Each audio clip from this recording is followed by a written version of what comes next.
Lance Rusick. I'm here today with Allan Saugstad. He is the founder and principal of Island Discovery Learning Community on Bowen Island. And we're here today interviewing and learning about his school and his approach to education. So thanks for being with us today, Allan. And if you could maybe just start off telling us maybe a little bit about actually what this school is just about briefly, and what kind of philosophy is behind it. Well, we are we're funded as a DL program, distributed learning. Okay. So in a distributed learning program, that's basically a program where kids or students learn at home, but they still need to follow curriculum and meet all ministry rules regarding that. Okay. So because we are DL, we're fully accredited, so all of the reports that we do, all the assessment we do with the kids, it's equal to any other school. So the kids are working towards their Dogwood grade 12 diplomas just like every other kid. Right. But what we do that's a little bit unique is that compared to most programs that are much more computer communication, is we offer classroom programs. And so the kids here on Bowen, they come 2.5 days a week to a classroom program. So they learn at home 2.5 days a week, and then they're here 2.5 days a week. Right. And even their 2.5 days at home, they're doing projects and doing work and doing things that fit in with their learning plan to have a whole complete curriculum. Okay. But it's great because what we love about the halftime schooling is, for one thing, the kids have way more time to pursue what they love, and so they become really motivated learners. Well, they are when they're little. They're keeping that. Right. They're not losing that. They know what they like. They know what they love. They learn about what they love, and they have time to really pursue that and get really good at it and master things. So could you maybe give us a quick example of what that might look like for a student? Like my daughter, I can remember when she was younger, she's probably like grade 6 age or something, and she would get really, I remember her getting really into two things. One was learning guitar, and one was sewing stuffies. She'd sew little stuffed animals. Right. And she would sit there in the kitchen for literally 8 hours and just sew and plan her stuffies, and all the math and all the planning and thinking around it, and the aesthetics of it, and she would just do that for hours and hours and hours. And it was so nice she had the time to do that. And same with guitar. She just figured out how to teach herself guitar, and she started looking on YouTube and looking at little instructional videos and how to find the chords, and literally within 2 or 3 weeks she was really good at, probably better than me at guitar, just because she had all day and she was just so focused on it. And I think there's something to be said about that time to focus, time to really do something and not be distracted by this agenda. The kids really, I think there's something that works in their brain, and it really helps them for lifelong learning. They really become lifelong learners. It actually was that was probably the hardest transition when she went to high school in grade 10, was suddenly she didn't have time for that. Right. And with the amount of school, that was one of my big criticisms of school, was it's just the amount of homework. She'd be at school all day and traveling to and from school, and then the amount of homework. She couldn't play guitar as much. She couldn't do her stuffies as much. She wanted to join a gym and work out and have a whole fitness regime. She was really pumped about that, but there was just no time for it, because her whole life was ruled by school and then homework. Right. School and homework, and that was a hard transition to have to give up on the things she loved. Often our kids that are in our program that go to school, that is usually their main complaint. They usually love school, they like being there, but it's I don't have time to do all these things I'm passionate about. And so it makes you go, why should they be in school or not?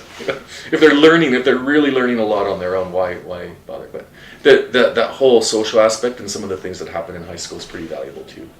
Yeah, so I'm curious about how if your daughter was learning guitar for all that time, mm-hmm. is she sort of missing out on learning math properly or English properly, or kind of the other things that the public system thinks are important? Yeah, but we would do that too. Like that, we would do a lot of that in the 2.5 days here. Okay. And, for example, I would do math with them every day when they were here. And even just 2 days of sitting with a group of 10 kids, because their groups are really small, and doing math with them, we can do a lot in a short time, because it's not a class of 30. So it's very easy for us to go through the whole curriculum. Okay. And then they do have homework. We give them homework. We call it homeschooling or homework, but they do have that to do at home on their days they're not here. So, and that usually is math, usually some writing, might be a science or socials projects and things like that. So since we're kind of on that topic, can you maybe take us through quickly, like what does a math class look like in this sort of like free-form learning environment? Well, I mean, it actually is quite structured here, and it a little bit does look like school. There's a plan to the day. We go through all the subject areas. A lot of the time, of course, we're trying to integrate the subjects, so it's not all separate. But there's a calmness, there's a structure, it's teacher-directed. There's fairly high expectations of the kids while they're here, that they're learning and that they're working hard and they're trying to excel and get better at what they do. And so, and we do try to cover basically almost all the subjects. Although we are always in communication with families and going, what are you going to do on the days that you're not here? And how can we complement each other? So it's a real team between the families and the teachers. Where the teachers might go, I don't have time to teach all of it, so I'm really hoping you guys will do, I want you to do your PE in the community. Because we don't have a facility to do PE here. So you do that at home. We'll make a plan that works and meets ministry guidelines, and then we'll do some other subjects. Or like we have one teacher who says, I will do for math, I will do all group-based math. We'll do surveys, we'll do data, we'll do measurement, we'll do card games together, we'll do all this stuff that is all about being together and doing math, which is inspiring and engaging and interesting. And then the stuff like working on your times tables, doing addition and subtraction worksheets and all that, it's important, but do that at home when you're alone. You'll be able to focus better. And it's why have kids come here and sit alone and work? When we're together, let's focus on the togetherness. And do a lot of stuff that way. So that's a lot of what a lot of our teachers will do. What I notice in some schools is some students fall behind, right? They're trying to learn math, but they're just not quite getting it. And some of them actually fall behind permanently to some extent, and they kind of get stuck and they're not able to progress. So do you find that happens here, or are most of the students able to keep up and like it? Usually they really are good at keeping up with things like that, mostly because our class size limit's 12. So we notice when they're behind right away, and we kind of don't allow them to be behind. Like we just coach them, or we tell the parents, and then the parents coach them. So they get that really individual support, so that they don't kind of, slip between the cracks, right? Yeah. It's pretty impossible to slip between the cracks here. Even things like with behavior, right? Sometimes you'll get some kid who really has a hard time focusing or is not very respectful, and they can't get away with anything here because there's always adults around and there's always people around with high expectations, and so. So how would that get handled here if a student was misbehaving? It's really like big community discussion. So we sit down with everybody and we talk, well, what's happening here, and what do we like and not like, and we confront it and deal with it immediately, and we involve parents right away. We might have a parent meeting. We had this issue with a group of grade 3 boys, and they were kind of being rambunctious a lot when they were out on the playground, and it led to all these conflicts, and we would just have all the families come and have a meeting and with all the kids and talk about it, and then the parents are involved and us, but in a really always in a kind of holistic way, like always believing in the child. We would almost never have to punish a kid for doing anything, but it's, hey, you want to be here and part of the group, and of course you want to make friends, and let's talk about that. How do you make friends? And when you're doing that, you're not really making friends. Anyway, it all works really well. Yeah. It's just taking the time to do that. Yeah, that sounds really fantastic. I mean, I know so many kids struggle and they don't get the attention they need to. Yeah. In the public system. And even with bullying, right? I mean, it's always a two-way thing, and it's just having those heart-to-heart discussions and building compassion and noticing what other people are going through, and that can really help. Right. The one thing I just want to say is that the one thing I notice about this school is because it seems to be a much more playful, kind of supportive environment. I think that fosters a lot of the confidence and a lot of kind of the subtle energies that the kids need to have in order to be enthusiastic and to take on challenges and stuff. Yeah. And in the public system, where you're sitting in a class being lectured to, it's a lot less encouraging of that. Yeah. So the students feel often maybe bored, or they feel kind of repressed, and then it just doesn't happen, and then we wonder why there's so many problems in the schools, or kids aren't doing as well. Yeah, and you know, like one of the growing issues that all educators are noticing is that there's more and more kids that have anxiety problems. Yeah. And it's becoming a huge epidemic, actually. And the amount of kids that are medicated now because of anxiety issues. And I think a big thing of it is how those institutions are set up. Yeah. And it's tense being in a school. It can be tense for any of us to be around 200 people every day. It's like being at a giant party all day, every day, right? And you know, when you're at a party and you know, you never can feel totally relaxed a lot of the time. You know, you have to, you know. Yeah, there's a lot of pressure to conform and kind of fit in. And even more so with kids than adults. And there's tension to be as good as everybody else. There's tension to do what you're supposed to do.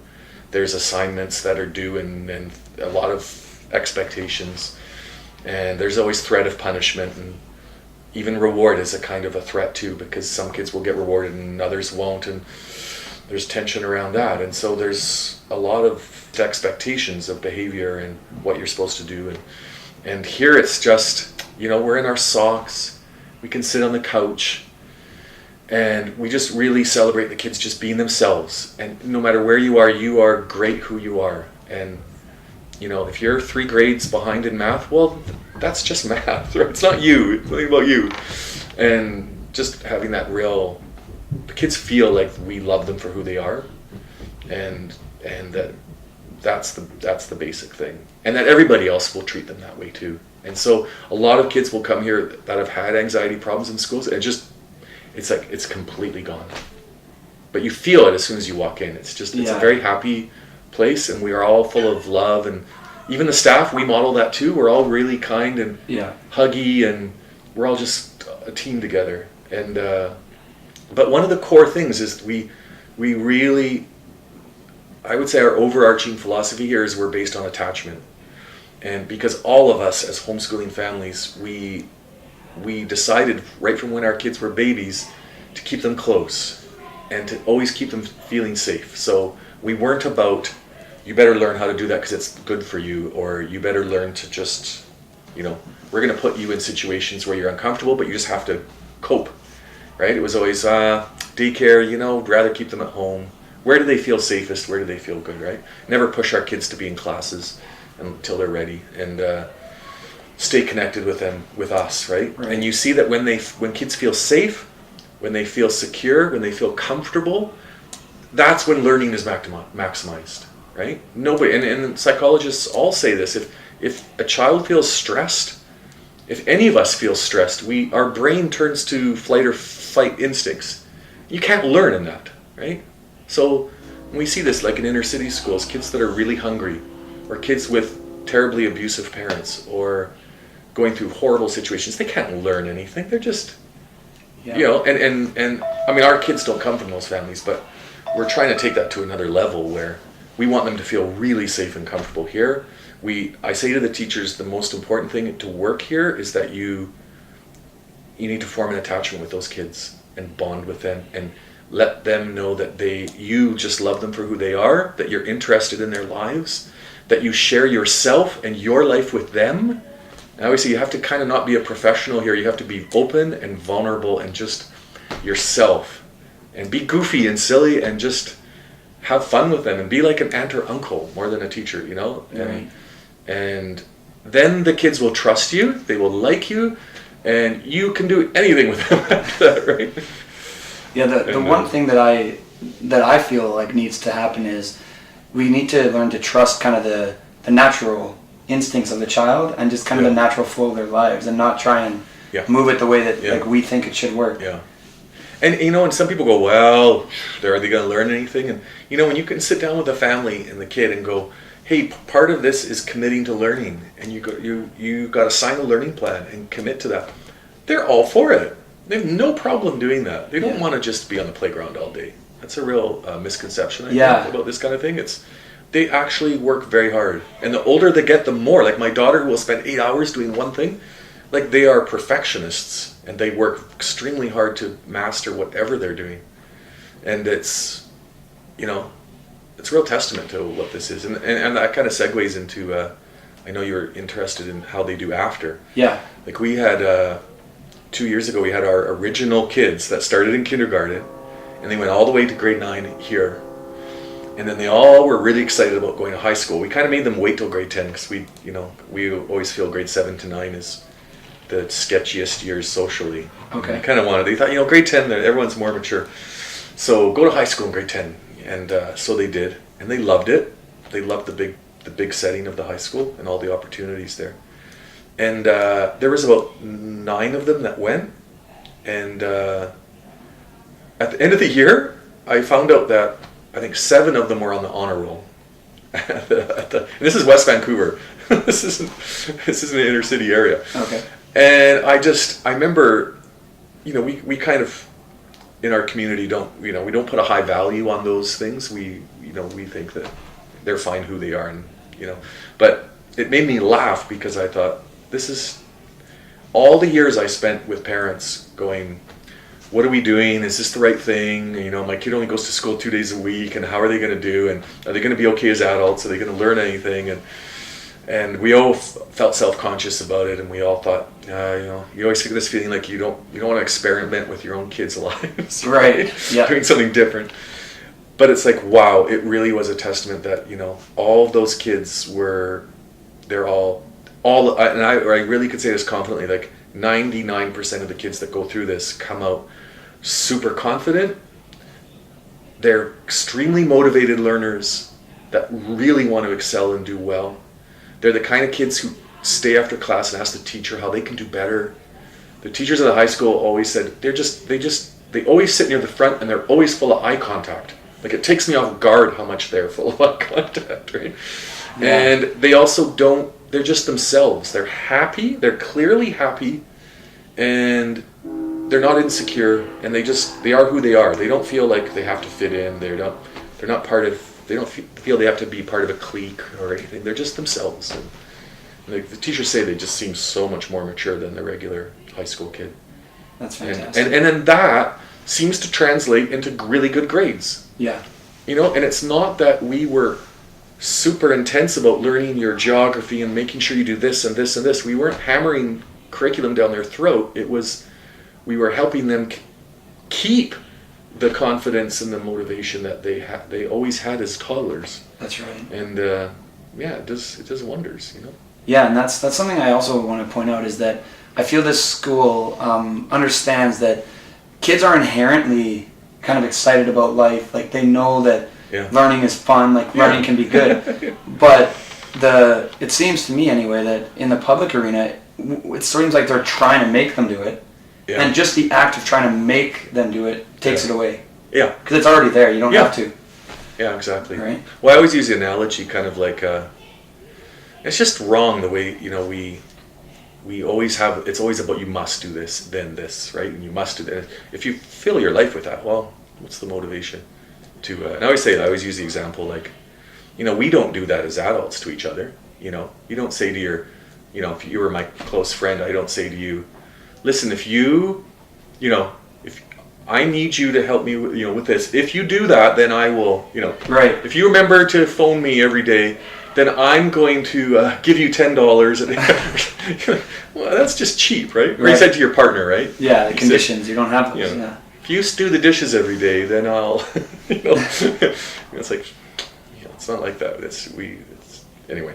So have these kids, I'm just curious, decided what they want to do? Like what kind of jobs have they or businesses have they thought about? Well, we haven't actually had that many kids that go on more, like they're just not old enough yet. They're not old enough yet. The kids who've gone through it. We've had a few of our older ones. Almost all of them have gone to university that I know of. And a lot of them have looked back at this and gone, wow, that was really great that I did that. That's kind of I'd love to keep following them though, and ask them what they end up doing. Okay.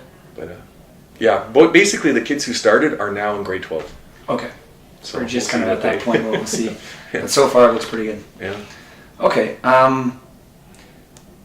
Do you want to talk a little bit about, I know you were a public school teacher for a certain amount of years. Yeah. And then a principal, and then you transitioned into this. So what did you kind of see in the public system? I don't know, did you see something and then you just decided, I can't do this anymore? Well, really it was just when my daughter was 5, that really changed what my thinking was. Because I loved teaching, and I taught almost every grade and loved teaching different grades.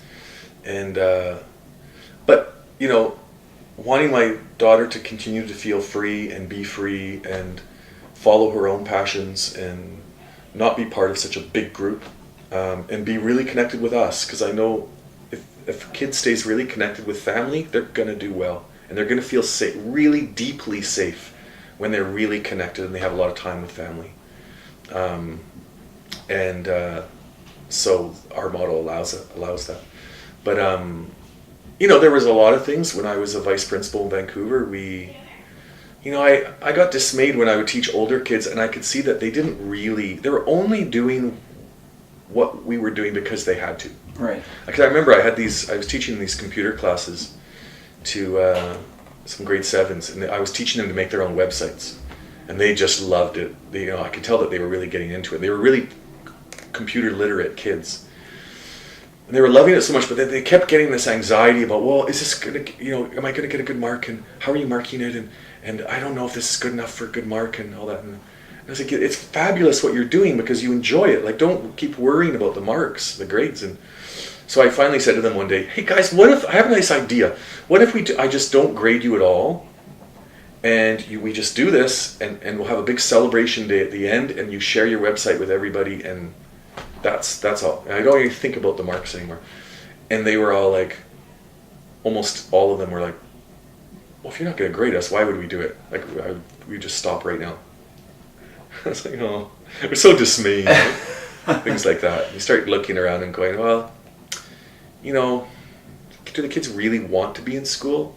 Right. And of course most of them don't, right? And I just wish there was a way we could structure schools that the kids actually wanted to get up in the morning and go there because they like to go. Right. They wanted to learn and do the things. And so I guess we just play with that. That's tough. I mean, we all want to sleep in and do less work, but I think these kids actually are doing things that they have chosen, so they feel passionate about it. Right. And it can be really simple. Like we do this thing called choice classes, where we'll have 3 teachers come into a big group of kids, and they'll each propose a unit of study. Okay. Like a 6-week unit. I'll say I'm doing a whole thing on hot air balloons and flight, and someone else is doing macrame and knitting, and someone else is doing something on First Nations and drumming or something. And then the kids all listen, and then they all vote for which one they want to do. And Okay. then we split them into 3 groups that way. Okay, so they wouldn't take everything, they would take one. Right, they just choose one of them. And then just that fact that they voted and they got one of their choices it's incredible, the amount of motivation they have for weeks after, just because they chose it. Right. Or last year we had this group of grade 5s who were complaining to the teacher that they didn't have enough work at home to do. Like, they wanted some projects to do at home. And the teacher had so many other things going on. She's like, I don't know how I'm going to do this, you guys. And they said, the kids said, what if we start our own homework club? Homework project club. And she says, okay, why don't I meet with you at lunch every Thursday, and you can talk about what you're working on, your projects. You could bring projects to share. And they were so excited. And they'd all go home and they'd work for hours and hours on the weekends and stuff because they created this club, and it was it's just so great. But yeah, it's so different than kids who are so used to just being told what to do all the time.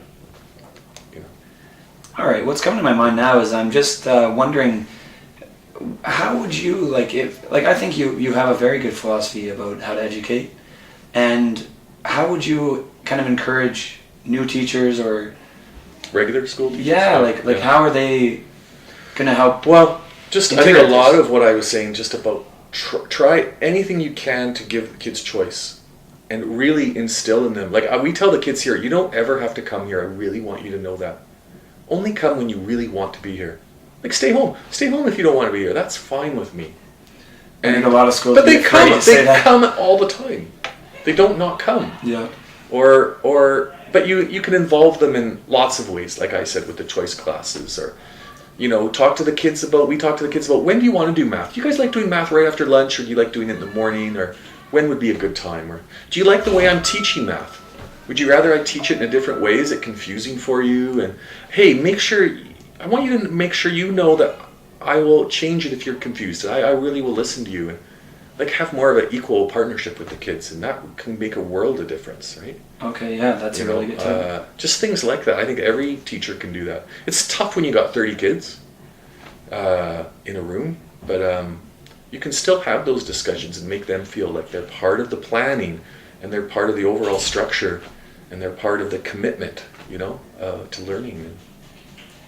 But I think there's a lot more starting to happen now. Okay. Like the new BC Ed plan. If you look at the way that our government's trying to change education, it's a lot more about working from student interests and empowering students to follow their own interests. And I'd love to see more things where I've seen there's some schools that do more like 4-day work week, or 4-day or shortened days where the kids actually have time outside of class to do their own projects, or right. More self-directed learning courses for high school kids where they can just do their own thing. Okay. And get accredited for it. Yeah. So hopefully more and more of that.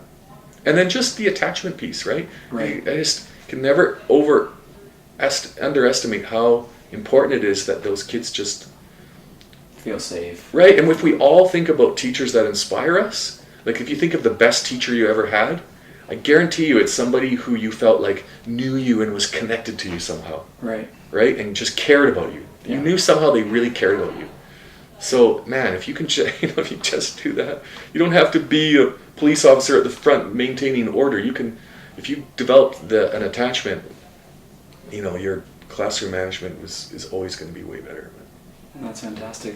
Yeah. Do you want to just tell me if there's our website they can check out if they want to? Well, our website is islanddiscovery.ca. Okay. We're not just on Bowen Island. I don't know if you know this, but we have centers. A lot of centers just developing them, but they're all different. But we have one we have a group in near Penticton. We have a group in Kamloops. We have a group in Surrey, Vancouver, North Vancouver, Salt Spring Island, and Victoria. Probably one in Tofino next year. But what we do with those people are modeled after what we're doing. Right. And basically we're empowering those communities to do what they want. So it's all about empowerment. So we go and I meet with homeschooling families and go, what do you guys want to do? Like, what's your vision of education, and what would be really cool for you, following the same idea, the same philosophy of attachment and student-centered learning? Like, what do you want to do? In North Van, we have a completely 2-day outdoor ed program. So they spend a whole day in the forest on one day, and another day they spend a whole day on the farm at Maplewood Farm doing chores and all kinds of stuff. So they're still learning to work a little bit. Yeah. To take care of things. Yeah.